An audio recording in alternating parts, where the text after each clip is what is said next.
I spent years drowning in ADHD overwhelm, and I thought this was just how I was supposed to feel all the time. My to-do list was endless, my inbox was a nightmare, and I just constantly felt behind. And then I actually started to get behind.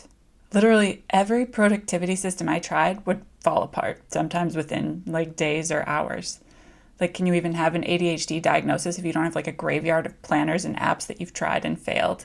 I'm kidding, but I'm not really kidding. And these 3 scheduling systems we're going to talk about today are so effective. They pulled me out of that ADHD burnout, and they're the only things that I have ever sustained in my life for the long term with my ADHD. And my favorite thing is that they are not about just cramming more in and becoming more efficient so that you're just doing more with less time. That's how I used to do it. That's a fast track to burnout, by the way. It is about a flexible, ADHD-friendly structure that is sustainable and simple and generalizes to every area of your life. And stick around because I'm going to tell you how to get your hands on the ultimate anti-overwhelm blueprint completely for free that walks you through each of the steps we're going to go through today.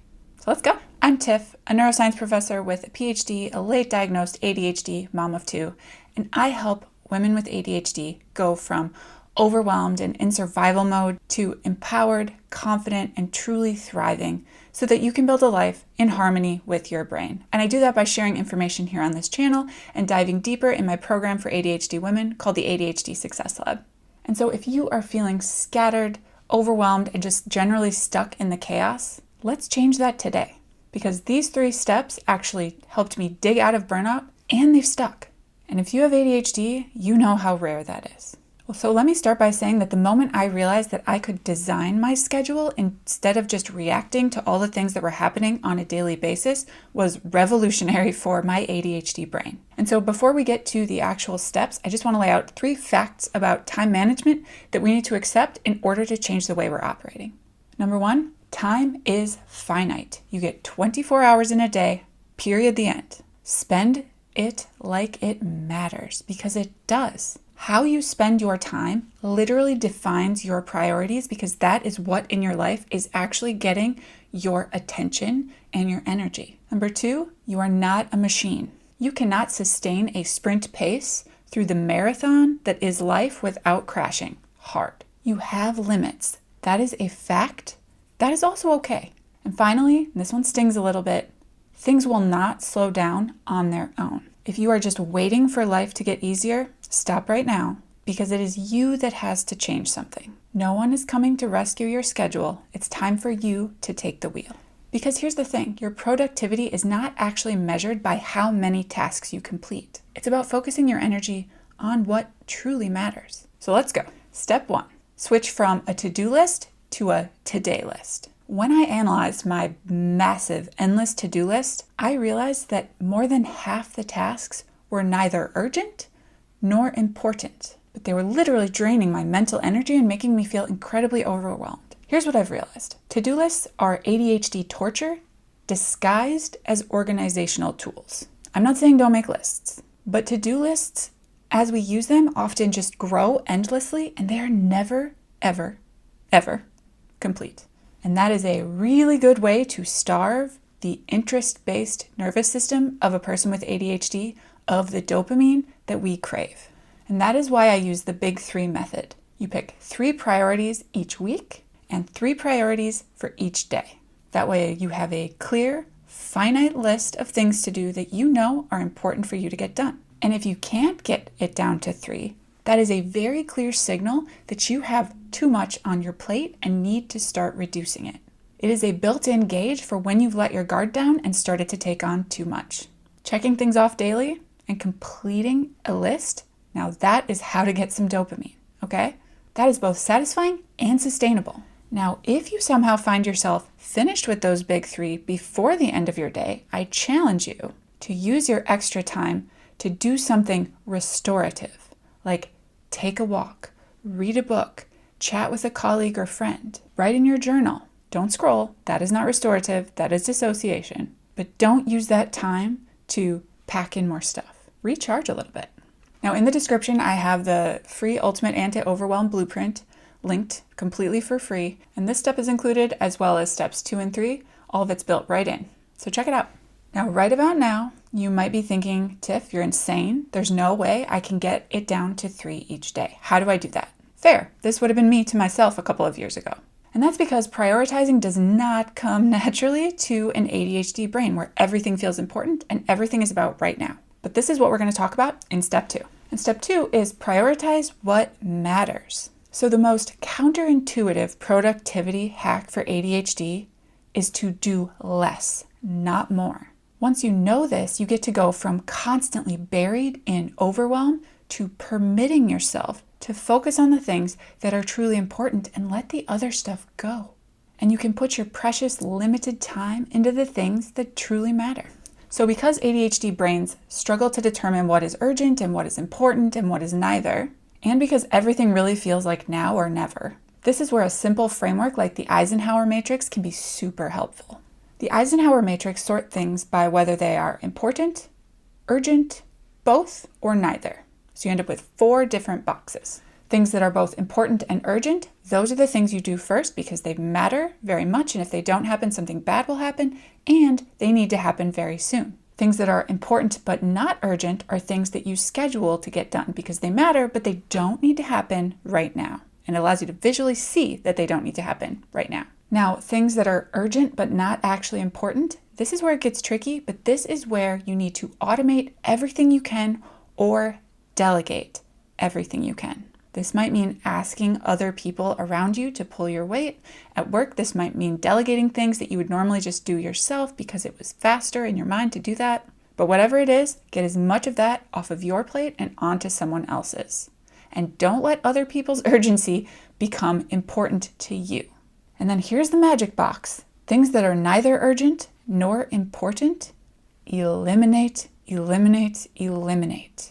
If you can't eliminate the ones that are already there, note the kinds of things you're saying yes to that you should be saying no to. And when those come back around, time to start practicing exercising that no muscle. So what you can do is brain dump your entire to-do list and categorize it according to the Eisenhower matrix. Sort tasks by importance and urgency, and then again, ruthlessly eliminate the things that are neither of those. And I want you to be very honest with yourself about what is actually important and urgent and what just feels obligatory. And I'm guessing you will be shocked, like I was, about how much of your mental energy and your time and your attention is going into that not important, not urgent category at the expense of things that really matter to you.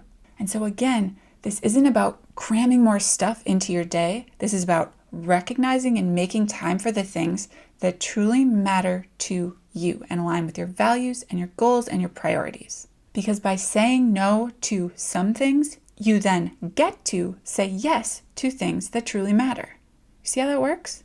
And all of this really comes together in step 3, which is design your ideal week. Here's the thing that most people miss about their schedules and what I missed for almost 40 years. You are actually in charge of how you spend your time, not the other way around. And you can decide ahead of time how you would like your time to be spent. As a person who resisted planning, this just literally never occurred to me. And so that moment where I realized I could design my schedule instead of just reacting, again, was revolutionary and life-changing for me and my ADHD brain. So what I did was I created a visual ideal week just in Google Calendar about how I wanted my week to go, ideally.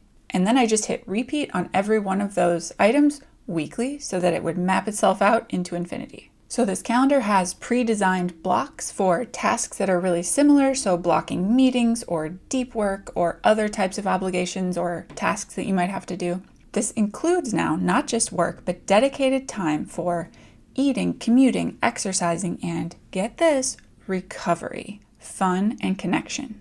So the nice thing about this is it gives your ADHD brain enough structure to function without making your brain feel constrained by like super specific systems that we're just not going to be able to maintain. And the most important thing, this eliminates deciding. Ladies, deciding, now that is a great way to drain your energy very fast. Decision fatigue is real. Because designing your ideal week pre-decides what your availability will be, for example, if people need to schedule a meeting. It pre-plans out time for the things that you often put off, like doing deep work, things that you would work on by yourself, that you say, I'll do it later, but then later never comes. Sound familiar? Now here's something important. You can, and you should, question every single should about how you are organizing your time. A lot of times we think there are rules about how things have to be, but they are just the way things have always been done. And when you start to question that, you find there's a lot more flexibility in how you design things than you might have thought at first. Like, do these things really have to be done in this certain order or at this certain time or on this certain day? Maybe not. For example, I have realized I have permission to work with my natural rhythms instead of against them. Game changing. So I like to think hard in the morning and schedule meetings for the afternoon when my brain is a little bit less functional and able to make connections and communicate and things like that. And that small shift made tasks that used to feel impossible or take a lot of effort suddenly feel really manageable and approachable. And I might even be excited to do them. My favorite thing I did was created meeting-free Mondays. Suddenly my Sunday scaries disappeared completely, and I found myself with time to ease into my week and get started or finish things that needed to be handled. And I was guaranteed to have that time available right at the beginning of the week. Like, life-changing decision for me. And I urge you to think of something that could have that level of life-changing impact in your schedule and try to make it happen. Now, at the end of the day, your ADHD brain just really needs flexible structure that will look different for everyone. And so this ideal week blueprint helps you block your time visually, group similar tasks, and adds recovery time that you should treat just as sacred as you would treat a meeting at work that you have to attend. Now, here's a pro tip for integrating these with your big 3 to-day list. Add a morning momentum block and a PM power down block. These are admin blocks that happen at the beginning and the end of your day. So in the morning, you come in, you review your big 3 that you've planned the night before, clear your inbox, and look at your day. At the end of the day, you close any loops, decide on tomorrow's big 3, and clear your inbox again. That's right. I have been at inbox 0 now, most of the time, for almost a year, and I used to have thousands of unread emails just like making me worry about what balls I might have dropped. This has been game-changing, and it's because every morning I start off by clearing my inbox, get a little bit of dopamine, and I don't have to worry about my email. And then by doing that again at the end of the day, I get to go home knowing that things have been handled, tomorrow's been planned, and I can be much more present at home while I'm at home. It has freed up so much energy and bandwidth for me to spend on literally anything else besides worrying about work. Amazing. So this is also included in this Ultimate Anti-Overwhelm Blueprint that is linked in the description below, so check it out. Let me know how it goes. So in the end, this is not about forcing your ADHD brain to be neurotypical or to use neurotypical systems, because that's just unrealistic and unsustainable in the end. Your brain is just wired differently, and again, that's okay. So these systems are about working with that unique way that your brain is wired to actually start to beat this overwhelm, because it turns out you don't actually have to live in a constant state of overwhelm. And not living in a constant state of overwhelm turns out to be the most amazing place I've ever lived. And I just want to share that with you and anyone else that I can. Once you're out of the overwhelm, here's the best part. You can go do the things that light you up, because the world is a better place when women with ADHD are doing the things that light them up. And if you want to learn about the number 1 thing that let me get out of ADHD burnout, watch this next. You got this.